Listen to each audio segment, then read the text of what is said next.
Beautiful ना? Nice place, पर थोड़ा आइसोलेटेड है ना? आइसोलेटेड है, लेकिन यहाँ के टूरिस्ट पॉइंट्स अच्छे हैं। मैं जब सारंगी पर ट्रैकिंग करने के लिए आया था तब इस लेक पे आया था। और तुम्हें पता,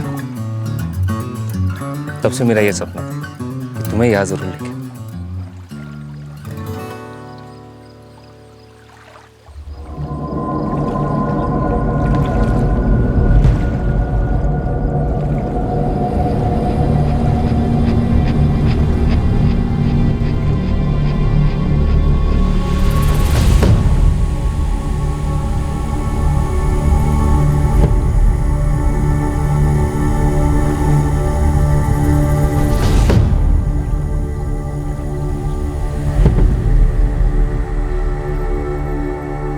गौरव रॉय ट्रैकिंग के लिए तारदुर्ग हिल स्टेशन पहले कई बार आ चुका था। गौरव का सपना था कि वो अपनी गर्लफ्रेंड को सारंगी पॉइंट के पास वाली लेक पर जरूर लेकर आएगा। जब रुचिका सेन उसकी गर्लफ्रेंड बनी तो गौरव का सपना पूरा हुआ। गौरव और रुचिका एक दूसरे में खोए हुए थे। वो उस खतरे को देख नहीं पाए जो उनके लिए घात लगाकर बैठा था।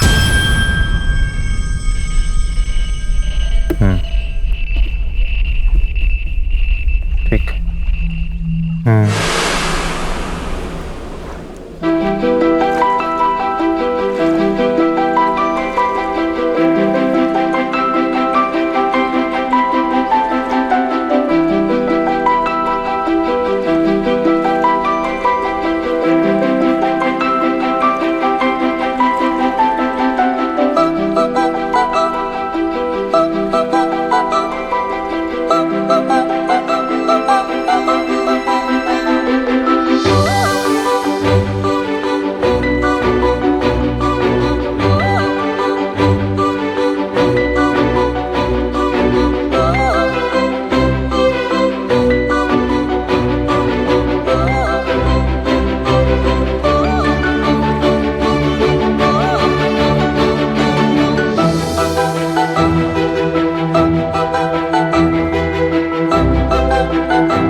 The number you have called is currently switched off. কি হলো? কিছু না জানো, ये रुचिका का सेल फोन स्विच ऑफ आ रहा है और गौरव का भी। इतनी रात के फोन स्विच ऑफ आ रहा है? अरे तो गौरव के बाबा को फोन करो ना। रवि बाबू, हम लोग भी 1 घंटे से कोशिश कर रहे हैं। हाँ, मैं और सुमति दरअसल आप ही को फोन लगाने वाले थे। अजीब बात है नहीं प्रभाकर दा, रुचिका ने कहा था कि तारदुर्ग पहुंचते ही फोन करेगी। पूरा दिन निकल गया और अब तक कोई खबर नहीं। मेरी गौरव से बात हुई थी रवि बाबू, वो लोग तब सारंगी पॉइंट लेक पहुंचते ही थे। हाँ बाबा, हम लोग सारंगी पॉइंट पहुंच गए। यहाँ पे हम 5:30 बजे तक स्केचिंग करेंगे, फिर तारदुर्ग स्टेशन जाएंगे। वहाँ पे 9:30 की ट्रेन है रियादपुर के लिए। अच्छा बेटा, संभाल के, रुचिका का ख्याल रखना। और सुनो, तारदुर्ग स्टेशन पहुंचते ही फोन जरूर करना। है बाबा, तारदुर्ग स्टेशन पहुंच के आपको फोन करता हूँ। अपनी चिंता करो ना, ठीक है? रखता हूँ। ओके बेटा। प्रभाकर दा, मेरी रुचिका से उससे पहले बात हुई थी जब वो सारंगी पॉइंट लेक के पास पहुंच रहे थे। बाबा नहीं, हम लोग अभी तक ना सारंगी पॉइंट के पास वाले लेक नहीं पहुंचे। अभी और शायद आधा घंटा है। भाई, हाँ सर, आधे घंटे में पहुंचा दोगे? उससे ज़्यादा टाइम लगेगा? नहीं सर, आधा घंटा कहाँ, बस 15 मिनट में पहुंचा दूंगा। आगे एक राइट टर्निंग है, उसके बाद सीधा जन्नत। बेटा, गौरव के साथ ही रहना, अकेले इधर उधर मत जाना। मैं क्या छोटी बच्ची हूँ जो गौरव का हाथ पकड़ पकड़ कर चलूंगी? अच्छा मेरी माँ, ठीक है, अब ज्यादा लेक्चर ना दे। ये ना आप मम्मा को देना मेरी तरफ से। चलो बाय, मैं रखती हूँ। हाँ, तारदुर्ग स्टेशन पहुँच के फोन करती हूँ मैं, ठीक है? शायद रियादपुर पहुंचकर फोन करें। प्रभाकर दा, जब दोनों ने कहा था कि वो तारदुर्ग पहुंचकर फोन करेंगे तो भूल कैसे गए? और दोनों को फोन कैसे स्विच ऑफ आ रहे हैं? थोड़ा और इंतजार करते हैं। रवि बाबू, आप टेंशन मत लो, सुबह होने तक तो फोन आ ही जाएगा।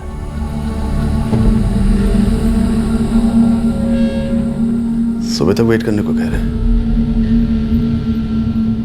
गौरव और रुचिका दोनों का परिवार तारदुर्ग से कुछ 1500 किलोमीटर दूर पाकिरगढ़ सिटी में रात भर सोया नहीं। सुबह आई, दोपहर हुई, शाम आई, लेकिन उनके बच्चों की कोई खबर नहीं आई। गौरव और रुचिका के सेल फोन्स एकदम खामोश पड़ गए थे। तारदुर्ग से वो दोनों कहीं जाने वाले थे। हो सकता है कि लास्ट मिनट में कोई प्लान में बदलाव आ गया हो। अगर प्लान में कोई भी बदलाव आता तो मेरी बेटी रुचिका फोन जरूर करती। वो दिन में रोज 2 बार फोन करती है मुझे। गौरव मुझे फोन करता सर। हमें तो लगता है कि कोई सीरियस प्रॉब्लम हो गई, वरना ऐसा हो ही नहीं सकता कि वो हमें कांटेक्ट ना करे। आपने रियादपुर में उनके घर फोन किया था? जी किया था, 2-3 बार किया था। मकान वाली से बात हुई हमारी। जी लौटे नहीं अभी। ओ जी वहीं से आ रहा हूँ मैं, फ्लैट पे ताला लगा हुआ है। उनके पड़ोसी है ना भल्ला साहब, मेरी उनसे ही बात हुई है। वो कह रहे भी पहुंचे नहीं है वापस दोनों। देखिए रॉय बाबू और सेन बाबू, मैं यहाँ अभी एक डायरी एंट्री कर सकता हूँ। बाकी मिसिंग कंप्लेन तो सिर्फ रियादपुर में ही दर्ज हो सकती है, क्योंकि आपके बच्चे रहते तो वहीं है ना।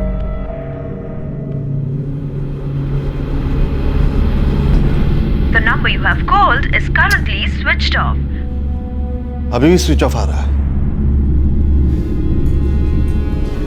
जी बेटा, तुम्ही कोথায়?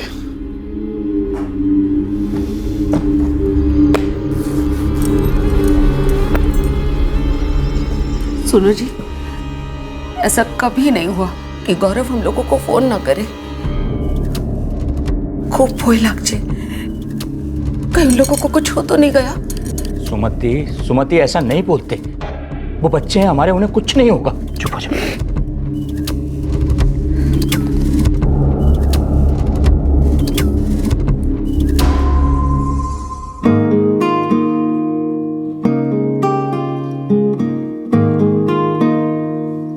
ये पेंटिंग तुम दुर्गा पूजा कंपटीशन में एंटर करने वाले हो? सोचा तो कुछ ऐसा ही है। फिर मैं अपनी पेंटिंग सबमिट नहीं करूंगी। अरे ये तो फाटाफाटी है, फर्स्ट प्राइज ही मारेगा। तो फिर मैं भी इसे सबमिट नहीं करता। क्यों? ये मैं अपने घर पे सजा कर रखूंगा। जब मेरी शादी होगी तब मैं इसे अपनी बीवी को गिफ्ट करूंगा as a wedding gift. Romantic, हाँ? ऐसी जो लड़की तुमसे शादी करेगी ना, वो तो बहुत लकी होगी। वैसे तुम करोगी?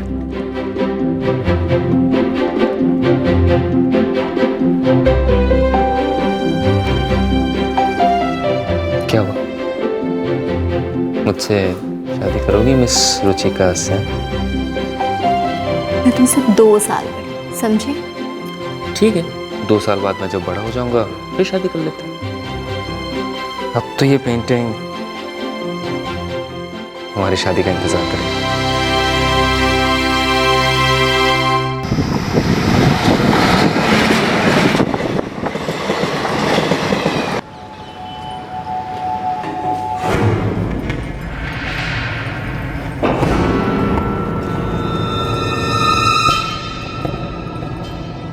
बैठिए। मिस्टर रॉय, मिस्टर सेन, हमें पाकिरगढ़ से आई डायरी एंट्रीज मिली है। सर हमने उनके यहाँ पलसूरी सेक्टर 3 में, जो कि एक किराए का मकान है, वहाँ चेक किया था। वो अभी तक नहीं लौटे। तारदुर्ग रियादपुर एक्सप्रेस ट्रेन की लास्ट 4 दिन की सभी ट्रेन लिस्ट छान मारी है। वो इनमें से किसी भी ट्रेन में नहीं थे। 4 दिन हो गए, हमारे बच्चों की कोई खबर नहीं है। हमें बहुत डर लग रहा सर। तारदुर्ग में जिस होटल में रुके थे वहाँ चेक किया? जी हाँ सर, मैंने कॉल किया था। 4 दिन पहले 16 अक्टूबर के सुबह चेकआउट कर गए। कह रहे थे सारंगी पॉइंट के पास वाले लेक पर जा रहे हैं, और रात में रियादपुर के लिए उनकी ट्रेन भी थी। उसके बाद दोबारा उनको नहीं देखा।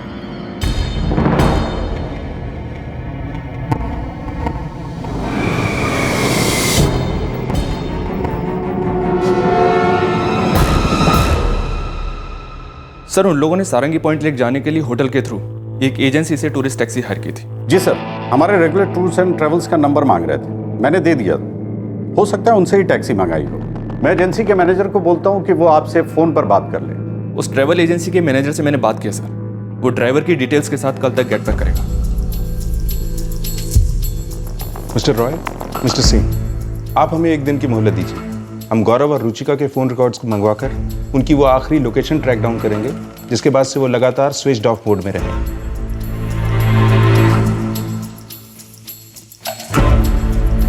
गौरव के पिता प्रभाकर रॉय और रुचिका के पिता रविंद्र सेन दोनों ने रियादपुर में अपना ठिकाना बना लिया। वो अपने बच्चों की खबर सुने बगैर रियादपुर छोड़ने वाले नहीं थे। 5 दिन हो चुके थे, लेकिन रुचिका और गौरव की कोई खबर नहीं थी। छठा दिन आया और अपने साथ एक खबर लेकर आया जिसने सबके होश उड़ा दिए।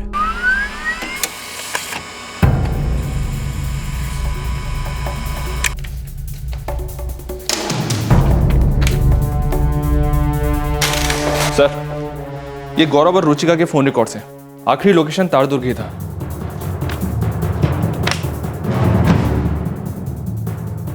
समझो वो अभी तारदुर्ग में ही है। सोचा होगा कुछ दिन और रुक लेते हैं, कुछ जगह और देख लेते हैं, लेकिन फोन स्विच ऑफ क्यों करेंगे? सर, तारदुर्ग पुलिस ने टूरिस्ट टैक्सी के ड्राइवर को ट्रैक कर लिया है। हाँ साहब, मैं ड्राइवर विजय खत्री बोल रहा हूँ साहब। क्या बात हुई साहब? कोरावल पुलिस स्टेशन आ जाओ। आ जाता हूँ साहब, पर आप बुला क्यों रहे हैं साहब? तेरे घर आके बताऊं तुझे क्यों बुला रहे हैं? गाड़ी भिजवाऊं तेरे लिए? नहीं साहब, ऐसी तो कोई बात नहीं है साहब। दरअसल ना बात ऐसी है ना वैसी है विजय खत्री, सीरियस मामला है, फटाफट आ जा। ठीक है साहब, बस मैं पहुंचा समझो साहब। विजय खत्री, 16 अक्टूबर को तुमने होटल शिखर रत्न से गौरव रॉय और रुचिका सेन को पिकअप किया था। एक जवान कपल था। हाँ साहब, किया ना।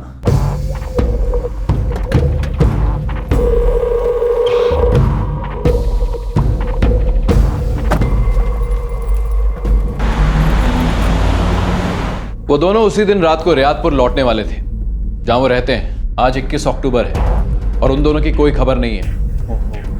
क्या हुआ उन्हें साहब? तुम्हारे साथ थे दोनों, तुम ही बताओ क्या हुआ उनके साथ। साहब, मैं तो उन्हें सिर्फ सारंगी पॉइंट तक ले गया था और फिर शाम को तारदुर्ग स्टेशन छोड़ाया।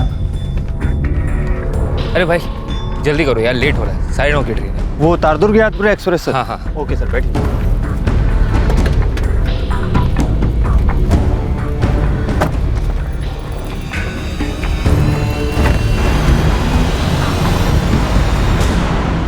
लेफ्ट राइट करते हुए करीब 9:10 को हम तारदुर्ग स्टेशन पहुंचे साहब। 9:30 की उनकी ट्रेन थी।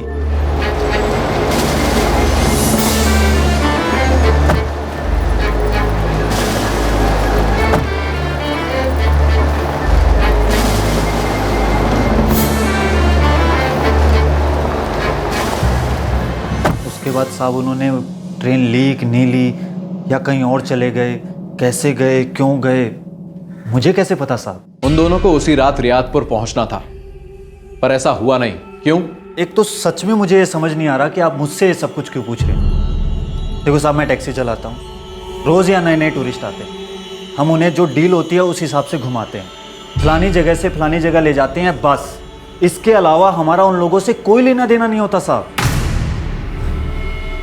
जवान लड़का लड़की थे साहब, ऊपर वाले से यही दुआ करता हूँ कि जो भी मामला हो ठीक से सुलझ जाए।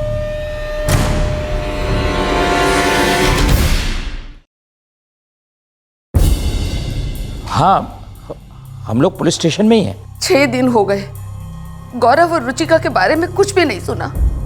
ये पुलिस वाले कर क्या रहे हैं? ना ना, ये तो असंभव। ऐसा हो ही नहीं सकता कि वो दोनों कहीं घूम फिर रहे हैं और 6 दिनों से अपने माँ बाबा को फोन तक नहीं किया। मिस्टर सेन, मिस्टर रॉय, करता हूँ। आप लोग अंदर आइए प्लीज। चारू, मैं तुमसे बाद में बात करता हूँ। इंस्पेक्टर साहब ने अंदर बुलाया, शायद कोई खबर है। रियादपुर पुलिस ने टूरिस्ट टैक्सी ड्राइवर से बातचीत की और उसने बताया कि वो उन्हें सारंगी पॉइंट लेक से तारदुर्ग रेलवे स्टेशन ले गया था और वो वहाँ टाइम पर पहुँचे थे। गाड़ी छूटने का सवाल ही नहीं उठता है। लेकिन मेरा आप लोगों से एक सवाल है, क्या गौरव और रुचिका ने जानबूझकर ट्रेन छोड़ दी होगी? क्या मतलब क्या है आपका? क्या गौरव और रुचिका के रिश्ते को लेकर आप लोगों में कोई अनबन? कैसी अनबन इंस्पेक्टर साहब? रोबी बाबू हमारे मोहल्ले में रहते हैं, हमें दोस्ती समझिए। हमारे बच्चे एक दूसरे को पसंद करते हैं। दोनों ने ग्रेजुएशन किया है रियादपुर आर्ट स्कूल से और दोनों के पास बहुत अच्छे जॉब हैं और वो जल्दी शादी करने वाले थे, हम सबकी रजामंदी से।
कुछ कहना चाहती हो? तो कहती क्यों नहीं? एक्चुअली मैं सोच रही थी कि कुछ कहूँ या कुछ पूछूं। कहो। नहीं, एक्चुअली पूछती हूँ। अच्छा वाह, पूछो। तुम्हें याद है वो पेंटिंग जो तुमने उस लड़की के लिए बनाया था जिसके साथ तुम शादी करने वाले हो? हाँ, है एक लड़की, रुचिका सेन है उसका नाम। एकदम फाटाफाटी लड़की है। तो तुमने उसे शादी के लिए प्रपोज किया? क्या जवाब दिया उसने? क्या है ना, मैं उस लड़की को दिल से प्यार करता हूँ। अगर वो शादी के लिए इनकार भी कर दे तो वो पेंटिंग उसके लिए हमेशा इंतजार करेगा। तो जाके कह दो उस पेंटिंग से और इंतजार ना करे।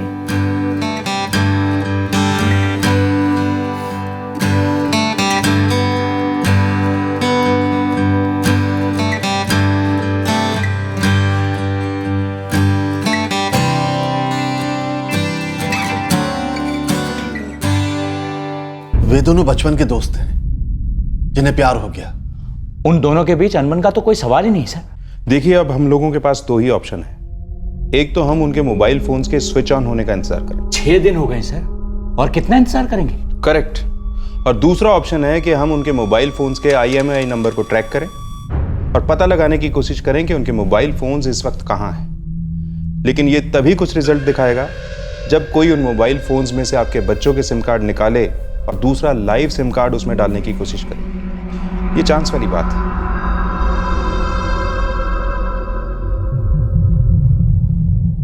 जब किसी के बच्चे गायब हो जाएं, तो चांस का हर तिनका मायने रखता है। रॉय और सेन परिवार चांस के इस तिनके को ऐसे पकड़े हुए थे जैसे कोई मझधार में लकड़ी के टुकड़े को पकड़ता है। एक ही तरीका था उनके लिए ये जानने का कि आखिर उनके बच्चों के साथ हुआ क्या है। अगर उनके बच्चों के फोन्स कोई तीसरा इस्तेमाल कर रहा है तो क्या मतलब बनता है इसका?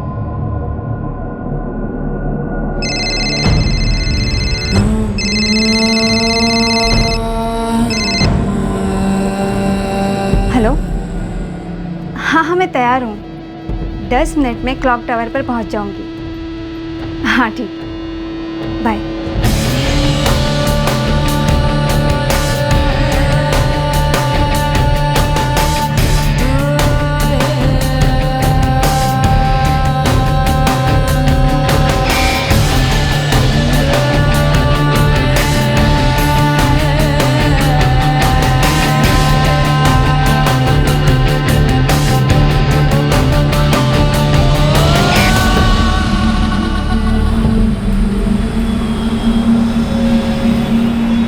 सात दिन हो गए, हमारे बच्चों की कोई खबर नहीं। कितने खुश हैं वो एक दूसरे के साथ, कितना प्यार करते हैं एक दूसरे से। पता नहीं कहां चले गए। प्रभाकर दा, आपको लगता है वो दोनों हम सबको बिना बताए कहीं जाएंगे? हमारे बच्चे ऐसा करेंगे? उन्हें मालूम है हमें फिक्र होगी उनकी, फिर वो ऐसा क्यों करेंगे? वो ऐसा कर तो नहीं सकते। मुझे लगता है वो कहीं गए नहीं है। अपनी मर्जी से तो नहीं गए। काश कि वो अपनी मर्जी से ही कहीं चले गए हों, ताकि अपनी मर्जी से ही वापस आ जाएं। मैं कुछ और सोचना ही नहीं चाहता। मैं कुछ भी नहीं सोचना चाहता रवि बाबू। मैं भी कुछ और नहीं सोचना चाहता हूं। आंखों के सामने ऐसे ऐसे नजारे आते हैं कि बदन का पूरा खून ठंडा हो जाता है, बर्फ की तरह।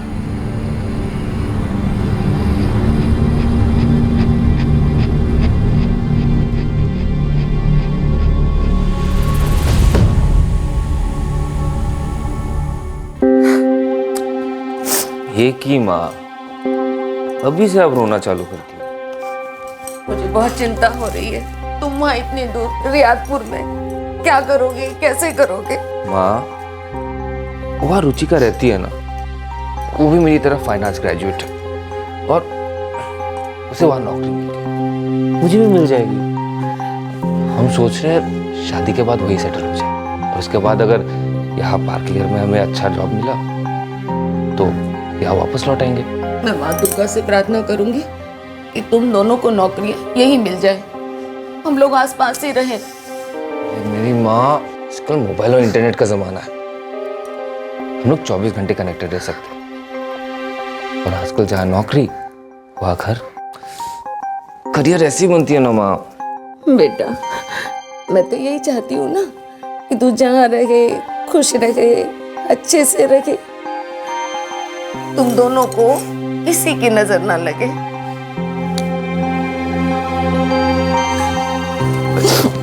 अब रोना मत माँ।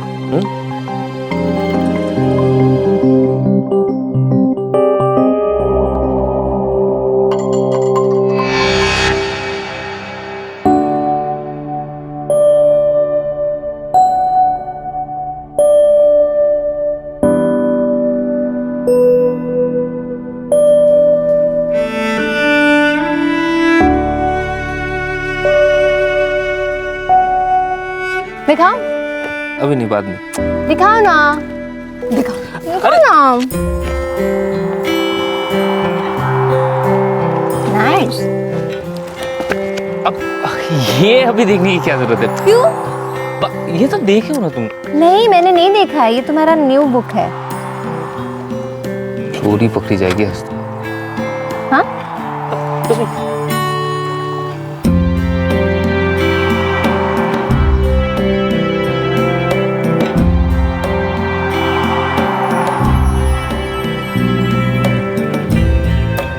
जब दिल चुराए मिस्टर रॉय, तो ये चोरी क्या चीज है? गौरव, बोलो ना, हम ये शादी वाले कपड़े कब पहनेंगे? शादी वाली कपड़े? अब जब मेरा जॉब परमानेंट हो जाए तब। वो तो 3 महीने में हो जाएगा। फिर 3 महीने में हम भी परमानेंट हो जाएंगे, और उसके बाद कभी रिटायर नहीं। सो मिस रुचिका से डन।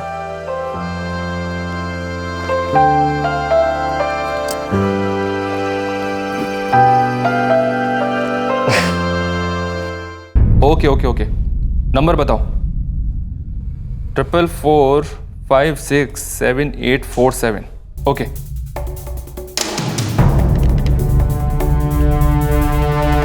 हाँ, एक नंबर नोट करो।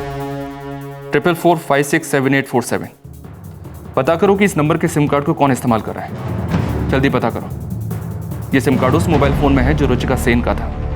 ये वही लड़की है जो तार दुर्ग से अपने मंगेतर गौरव रॉय के साथ गायब हुई है।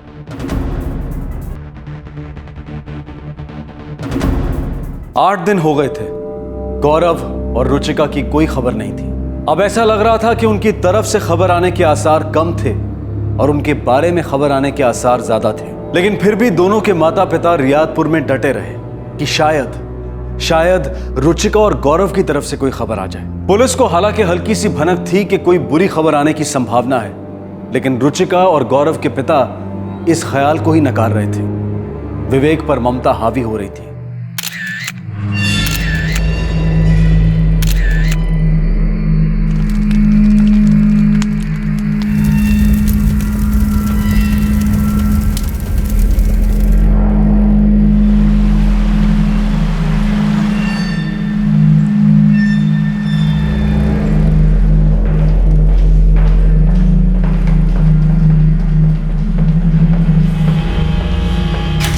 सर, रुचिका का मोबाइल फोन इस्तेमाल हो रहा है। नंबर है 444567847 और ये नंबर किसी मनीषा राणा के नाम पर है।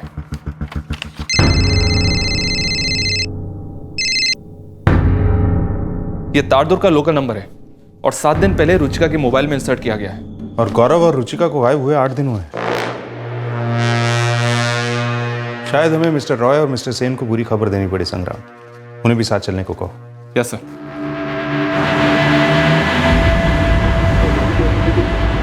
ये मनीषा राणा कौन है?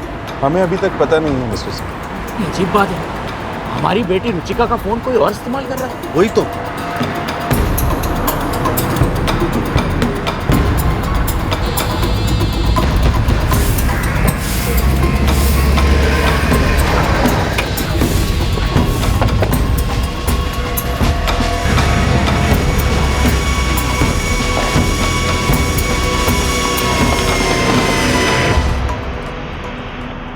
मनीषा राणा कौन है? मैं हूँ।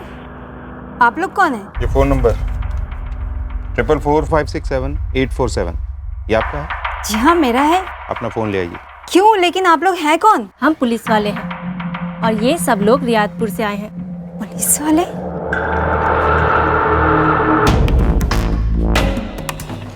ये फ़ोन आपको कहाँ से मिला? तोहफे में मिला है। 8 दिन पहले मिला था ये तोहफा। सर कुछ नहीं मिला। साहब, आप बताएंगे भी कि आपके लोग ढूंढ क्या रहे हैं? ये तोहफा आपको किसने दिया? मेरे छोटे भाई ने दिया था पिछले हफ्ते मेरे बर्थडे पे। क्या करता है? टूरिस्ट टैक्सी चलाता है। विजय नाम है ना? विजय खत्री। मेरी बात ध्यान से, बड़े ध्यान से सुनिए मनीषा जी। ये फोन हम लेके जा रहे हैं, ठीक है? अगर ये बात आपने अपने छोटे भाई को बताई कि हम यहाँ आए थे, तलाशी ली, पूछताछ की, ये फोन अपने साथ ले गए, तो मैं आपसे वादा करता हूँ मनीषा राणा जी, आप जिंदगी भर पछताएंगी। लेकिन ऐसा हुआ क्या है? कोशिश आप बहुत अच्छी कर रही हैं अनजान बनने की, लेकिन आपके चेहरे का मुखौटा बता रहा है कि आप काफी कुछ जानती हैं। विजय खत्री को फोन लगाओ। Yes sir.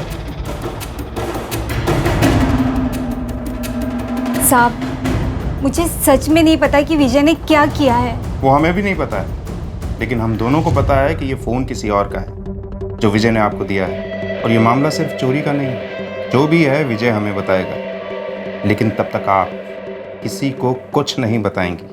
सर विजय का फोन स्विच ऑफ है। मतलब हम सही जा रहे हैं। जो भी कहा है ध्यान रखिएगा मनीषा जी।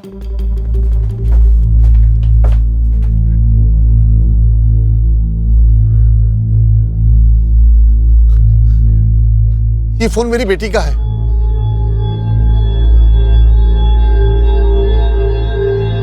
मेरी बेटी रुचिका कहाँ है? और ये मनीषा राणा कौन है? We have a right to know, sir. Please tell us.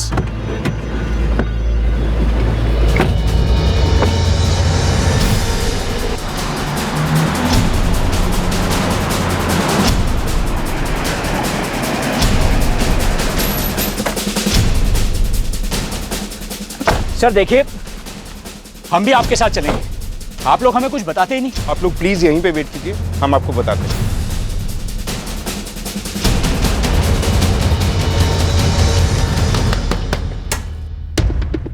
जी, हम पुलिस वाले हैं, रियादपुर से आए हैं। अब आप कहेंगे कि विजय खत्री घर पर नहीं है। वो ड्यूटी पर गया है, परसों गया था, अभी तक वापस नहीं आया। जब आपका बेटा ड्यूटी पर जाता है, दिन रात काम करता है, पूरा समय अपना मोबाइल फोन बंद रखता है? जी नहीं, जब उसे जरूरत होती है तो वो फोन कर लेता है।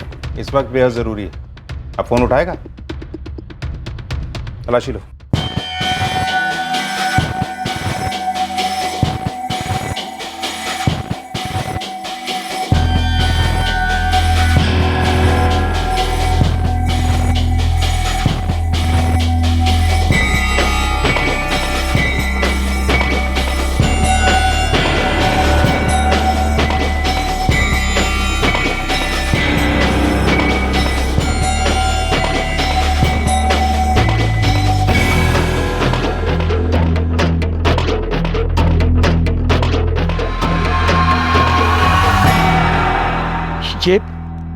ये मेरे गौरव का स्केच है।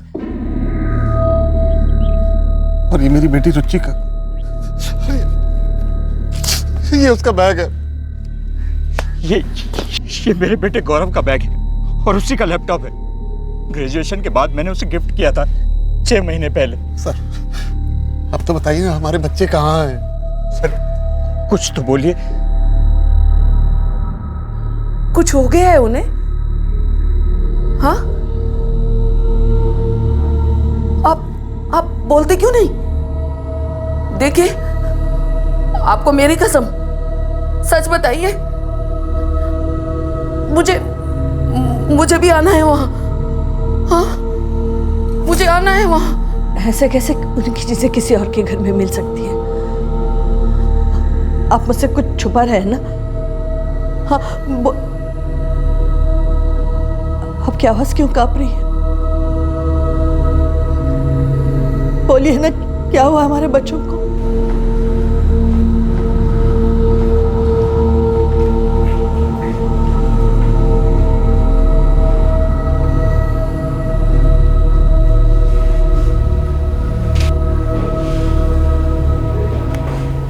मैंने मेरे सारे खबरियों को काम पर लगा दिया है। विजय खत्री ज्यादा दूर नहीं भाग पाएगा।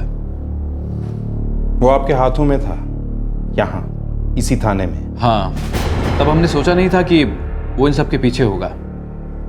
यहाँ रोज रोज तो ऐसा होता नहीं है। इसीलिए ये ज्यादा जरूरी था इंस्पेक्टर ने की। ड्राइवर विजय खत्री आखिरी आदमी था जिसके साथ वो लास्ट देखे गए थे। जरूरी था कि आप उसके घर की तलाशी लेते। तब सिर्फ 5 दिन हुए थे उन्हें गायब हुए। ये सारी चीजें तभी मिल जाती, खत्री लॉकअप में होता और सारे सवालों के जवाब दे रहा होता। विजय खत्री लॉकअप में होगा, बहुत जल्द होगा इंस्पेक्टर, और सारे सवालों के जवाब हम उसके हलक से कुरेद कुरेद कर निकालेंगे। तारदुर्ग हिल स्टेशन पर छाई मायूसी और निराशा की धुंध अब खुल गई थी और एक कड़वे सच का चेहरा सामने आ गया था। एक ऐसा सच जो दुनिया के कोई भी माँ बाप न कभी सुनना चाहते हैं न देखना। मुजरिम का चेहरा भी काफी स्पष्ट था। विजय खत्री, टूरिस्ट टैक्सी का ड्राइवर जो इस जोड़े को सारंगी पॉइंट के पास वाली लेक पर ले गया था। अब यह जानना जरूरी था कि वहां ले जाने के बाद एग्जैक्टली हुआ क्या। इसका जवाब सिर्फ विजय खत्री दे सकता था।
सलाम साहब।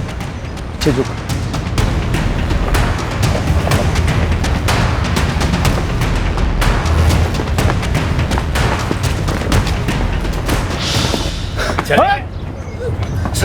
चलो इसे, चलो। चल।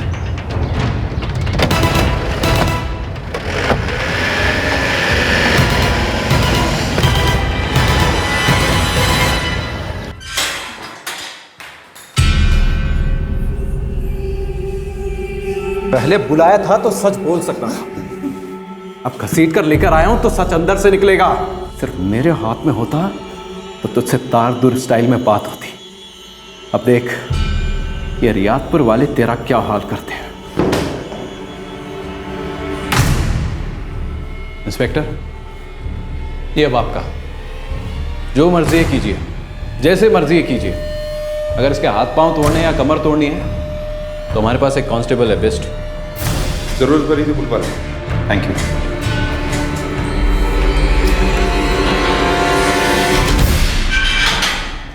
रुचिका का फोन तुमने अपनी बहन मनीषा को तोहफे में दिया था? साहब मुझे नहीं मालूम था वो फोन किसका था साहब। मुझे तो कार की पीछे वाली सीट से मिला साहब। मैंने बहन को गिफ्ट कर दिया।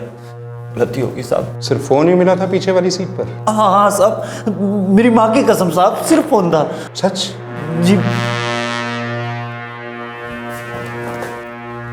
और हमें यह मिला था तुम्हारी माँ के सामने से, तुम्हारे घर से। और ये मिला था। ये कहां से आया विजय खत्री? कहां से आया? कार के सामने की सीट से, डिग्गी से? अब बोल भी। मैंने कुछ नहीं किया सर। कुछ नहीं किया तो रो क्यों रहे? वैसे अभी तक हमने भी कुछ नहीं किया तुम्हारे साथ, लेकिन अब करेंगे रियादपुरी स्टाइल।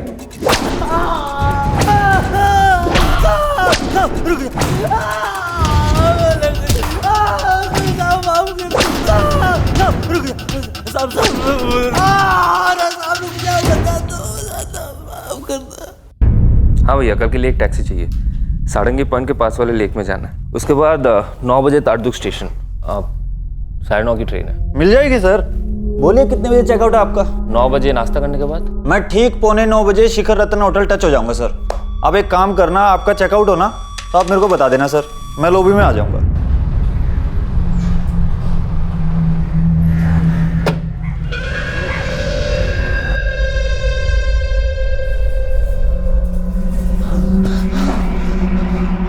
पहले से प्लान बना लिया था तूने? कोई प्लान नहीं था साहब, मैंने तो उन्हें देखा भी नहीं था साहब। फिर प्लान कब बनाया? उन्हें देखने के बाद? ऐसा क्या दिखाई दिया था उनमें?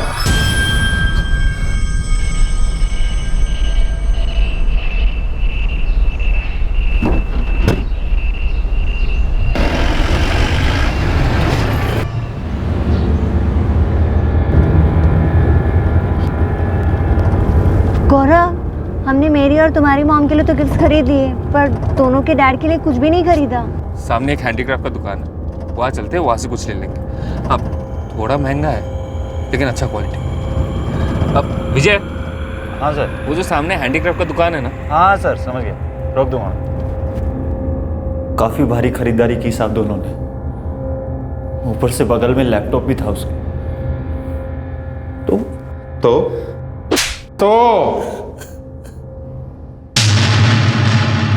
भाई मेरे लौंडा लौंडी हैं, हनीमून वाले लगते हैं। काफी माल है, काफी मतलब समझ लियो काफी।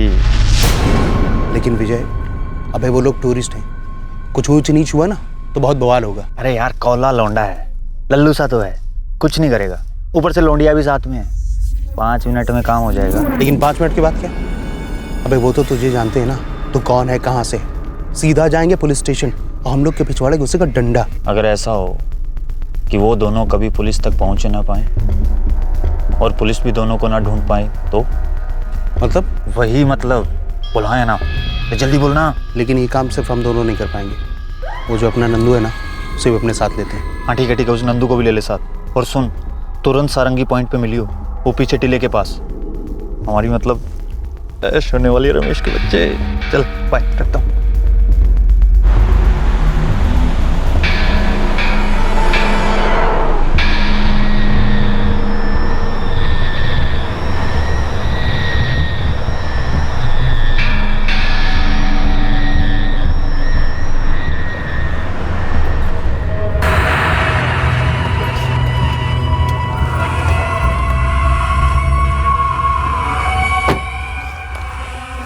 मस्त है ना?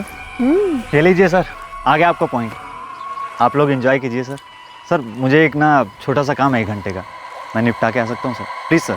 वैसे भी आप लोगों को यहाँ कम से कम 1 घंटा तो लगेगा ही सर। मैं आपका सामान भी यहीं उतार देता हूँ। हाँ हाँ उतार दो। वैसे भी मेरा बस चले तो मैं ज़िंदगी भर ही रुक जाऊँ। ठीक है तुम हो आप, लेकिन 9:30 की ट्रेन है हमारी, तो वक्त से हमें पहुँचा देना। उसकी तो आप लोग फिक्र ही मत कीजिए सर, आप लोगों को पहुँचाना हमारी ड्यूटी है सर। 5:30 बजे तक आ जाना वापस, लेट मत करना। सवाल ही पैदा नहीं होता सर, बस यूँ गया यूँ आया। अच्छा वो सामान? हाँ मैं उतारता हूँ, बस थोड़ी हेल्प कर दीजिए सर। सामान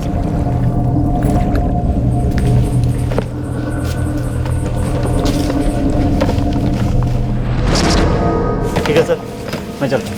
ठीक है बाय।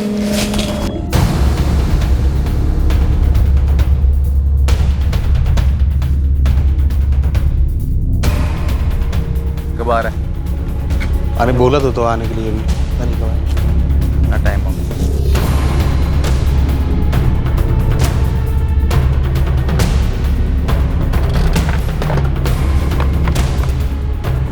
कुछ तक पहुंचना है। लेकिन यार आते वक्त वो लोग स्टेशन वाले रास्ते से आएंगे और जाते वक्त दूसरा रास्ता देखेंगे तो पहचान जाएंगे, तब क्या करेंगे? यार 6 तक अच्छा खासा अंधेरा हो जाएगा, अंधेरे में किसी को क्या पता चलेगा कौन सा रास्ता था कौन सा नहीं। लेकिन हम क्या करेंगे? अरे यार लूटेंगे और सब कुछ लूटेंगे, कुछ भी नहीं छोड़ेंगे पीछे, समझे कि नहीं? वो दोनों कभी किसी को नहीं मिलेंगे।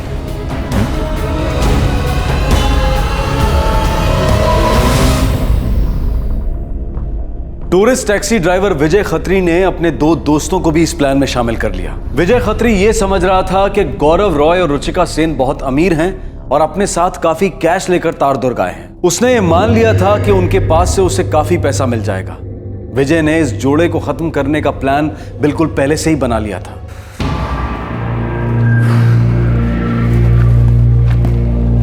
कोई दिखाई भी नहीं दे रहा, भी नहीं ले सकते। देखो ना एक बार फिर से कॉल करो। कब से तो ट्राई कर रहा हूँ, किसी और का नंबर क्या?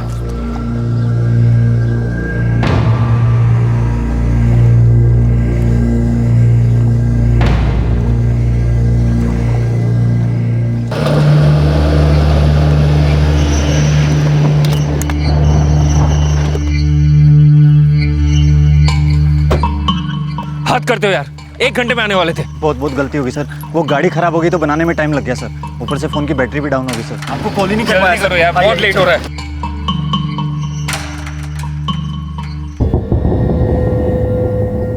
ये गाड़ी के अंदर कौन है? कोई नहीं है सर, बैठिए ना। कोई नहीं का क्या मतलब? ये टैक्सी हमने बुक की है ना, तो इसमें आप किसी और को नहीं बिठा सकते, उसे अभी उतारो। मैडम मेरी बात सुनिए, वो मेरे गांव वाला ही है मैडम, वो गाड़ी खराब हो गई तो उसने मेरी मदद की मैडम। मैडम उस चक्कर में बेचारे की बस ही छूट गई। प्लीज़ सर, 20 मिनट का तो रास्ता है, उसके बाद उसको कोई बस नहीं मिलेगी मैडम। प्लीज़ मैडम एडजस्ट कीजिए ना प्लीज़ सर। ऑप्शन भी नहीं है यार हमारे पास। चलो चलो सर, वो ट्रेन भी निकल जाएगी, टाइम हो रहा है।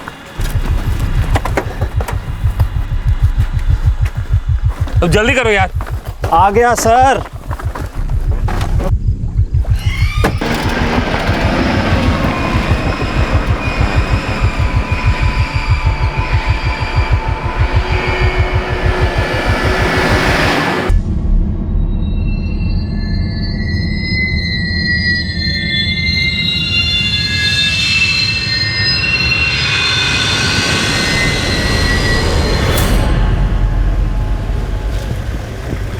भाई जी, बामापुर गांव तक छोड़ दोगे? क्या हुआ?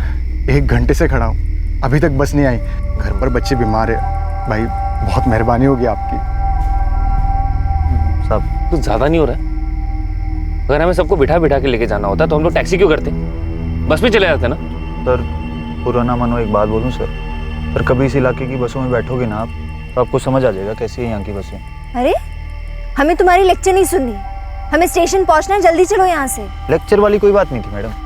देखो मैडम, आप लोग तो पढ़े लिखे हो, इतने समझदार हो, अच्छी अच्छी बातें जानते हो। सच में इस इलाके की बहुत हालत खराब है। हम टैक्सी वाले जितने भी हैं ना, इन गांव वालों की खूब मदद करते हैं, पूरे गांव वाले भी हमारी खूब मदद करते हैं। क्यों भाई? हाँ हाँ।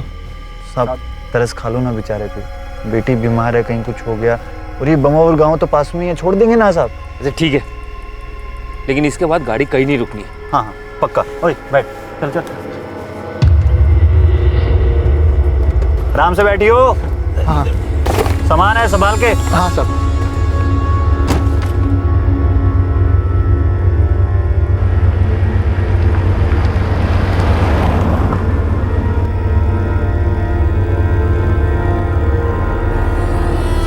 भाई ये तो स्टेशन वाला रास्ता नहीं लग रहा। वो साहब, जिस रास्ते से हम आए थे ना, वो तो लंबा रास्ता है, ये लोकल रास्ता है हम लोगों का। मैं आधे घंटे में आपको ट्रेन में पहुंचा ही दूंगा साहब, टेंशन मत लो।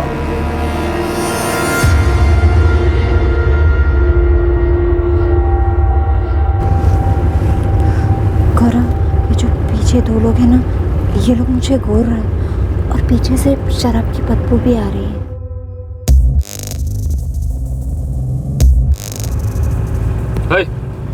साइड में गाड़ी रोक और इन दोनों को उतार। और ये बंदा उतरने वाला था ना रास्ते में, सुनिए रहे, साइड में रोक गाड़ी। अरे गाड़ी साइड में रोक। देखो मैं पुलिस को फोन करूंगी अगर तुमने गाड़ी नहीं रोकी तो। हाँ मैडम, अब ये गाड़ी तभी रुकेगी जब हम चाहेंगे। और लल्लू और मैडम, ये जो तुम दोनों की कैंची जैसी जुबान चल रही है ना, बंद कर लो इसको।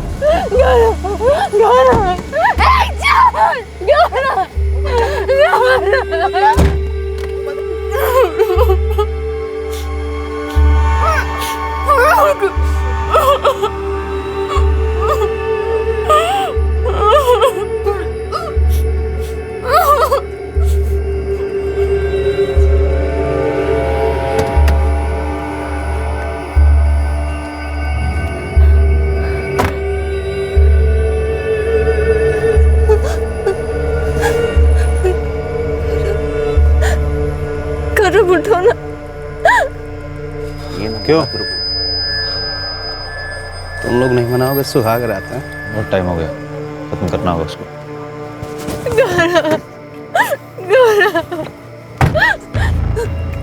हाथ जोड़ दूं, मेरे गौरव को हॉस्पिटल ले चलो। मैं तुम्हें और पैसे दूंगी और पुलिस को भी कुछ नहीं कहूंगी। मैडम अब मर चुका है, अब तो भगवान भी कुछ नहीं कर सकता। वो मरा नहीं है। मर गया मैडम, वो नहीं मरा है वो। गौरव को कुछ नहीं हुआ। गौरव उठो ना, देखो ना ये क्या हो रहा है। मैडम आपको अपना गौरव इतना ही प्यारा है तो आपको आपके गौरव के पास पहुंचा ही देता हूँ। आप भी खुश, हम भी खुश।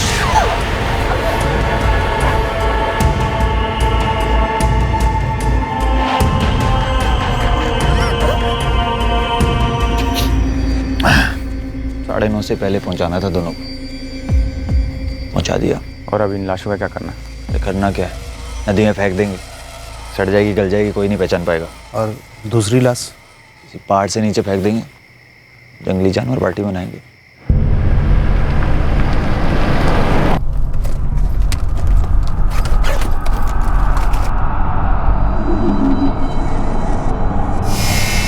कितने हैं? 25। क्या है बे, इतना सब कुछ किया, इतना जोखिम उठाया और ये हाथ लग गया। रमेश तू बुलाया मेरे को? अबे मुझे क्या पता था कंगाल पार्टी है। ये विजय तू तो बोला था बहुत मालदार पार्टी है। अरे बोल ना किधर है माल? अरे यार मुझे क्या पता था, नहीं खरीदारी कर रहे थे, मुझे लगा अमीर पार्टी होगी। अब दुखा तो किसी के साथ भी हो सकता है ना, जो हुआ सो हुआ। ऐश करो।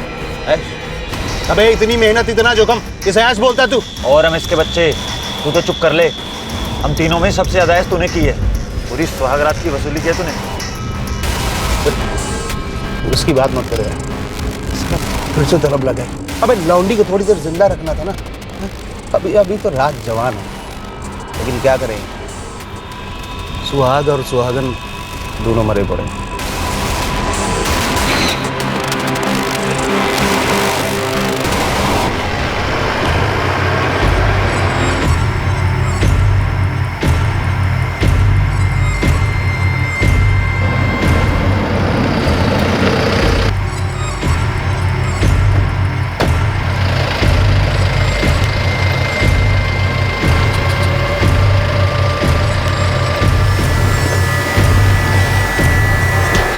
लैपटॉप, एक मोबाइल फोन और चंद हजार रुपयों के लिए तुमने एक मासूम जोड़े की जान ले ली।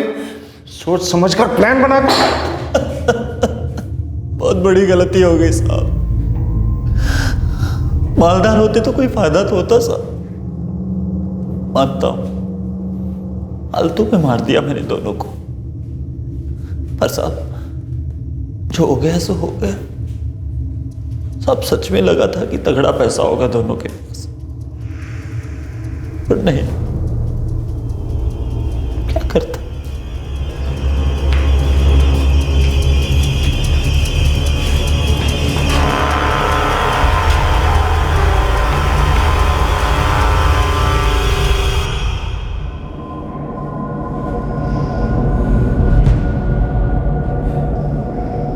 उस पहाड़ी की हमने एकदम डिटेल सर्च की।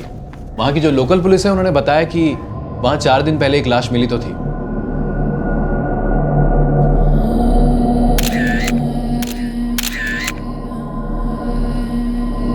ये उस लाश की फोटो है।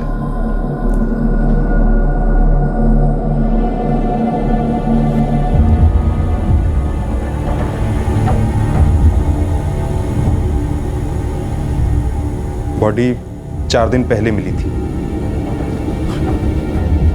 मेरा बेटा गौरव है कहाँ?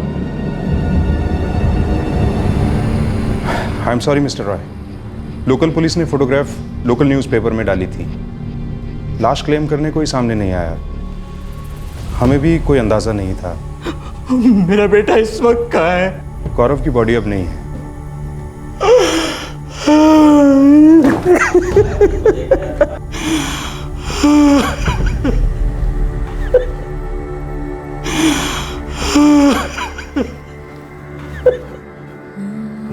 रुचिका,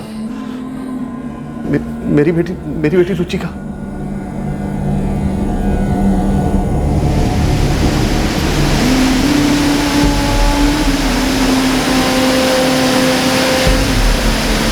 दस गांव तक पूरी नदी तलाशी गई और 3 दिन बाद जिस ब्रिज से रुचिका की लाश को फेंका गया था, वहां से तकरीबन 75 किलोमीटर दूर पुलिस को रुचिका का शव मिला, जो काफी बुरी हालत में था।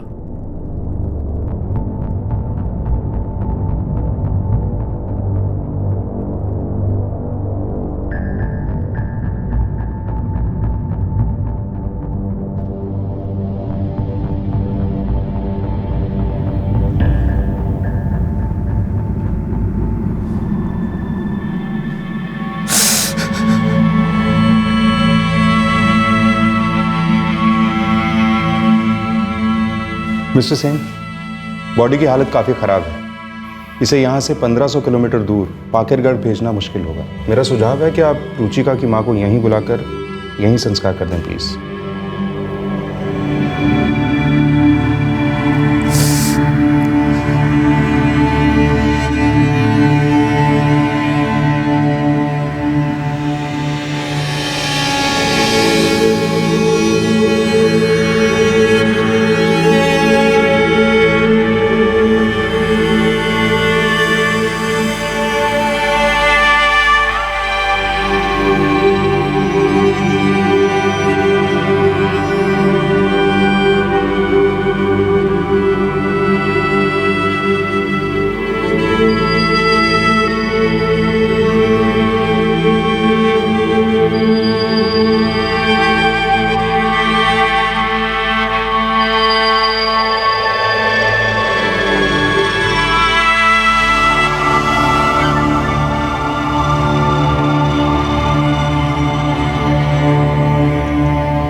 लालच एक ऐसा जानलेवा रोग जो इंसान की नस नस में घुसकर खून की नदियां बहा देता है। यह रोग किसी को भी हो सकता है और होता है। अब सवाल यह उठता है कि क्या जुर्म इसलिए होता है क्योंकि मुजरिम के पास कम दौलत है, या उसके अंदर ज्यादा लालच है जो उसकी इंसानियत पर हावी हो जाता है। आज के केस में इस लालच ने दो ऐसी जानें ली जो फाइन आर्ट्स ग्रेजुएट थे, जिन्होंने मिलकर अपने भविष्य की एक सुंदर तस्वीर बना रखी थी और उसमें रंग भरना अभी शुरू ही किया था। लेकिन बेवक्त उस तस्वीर पर एक खामोश कालिक लग गई और अब यह तस्वीर हमेशा के लिए खत्म हो गई। खामोश क्यों रहते हैं लोग खामोश जब जमीर की बत्ती बार बार कहती है कि सवाल करो।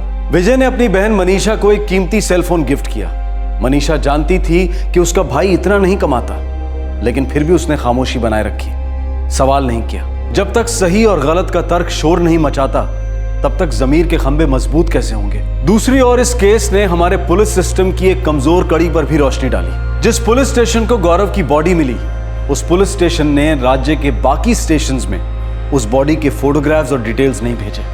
बस 4 दिन के अंदर ही उस बॉडी को लावारिस करार दिया गया और जला दिया गया। Modern communication, internet, social media और टेक्नोलॉजी एडवांसमेंट के बावजूद इतना बड़ा लैप्स हुआ। आजकल तो एक फ्लाइट या ट्रेन भी लेट होती है तो एसएमएस आ जाता है, और यहां तो एक इंसानों का जोड़ा 8 दिन लेट था। क्या गौरव और रुचिका की जान बच सकती थी? शायद हां, अगर विजय अपने अंदर के लालच के खूंखार राक्षस को काबू में कर पाता। क्या गौरव और रुचिका को उसी वक्त गाड़ी में बैठने से इनकार कर देना चाहिए था जब उन्होंने रमेश को उसमें बैठे देखा? क्या ऐसा करने से दोनों की जान बच सकती थी? शायद हां, लेकिन ये एक जवान अपनी खुशियों में डूबा नॉर्मल सा जोड़ा था।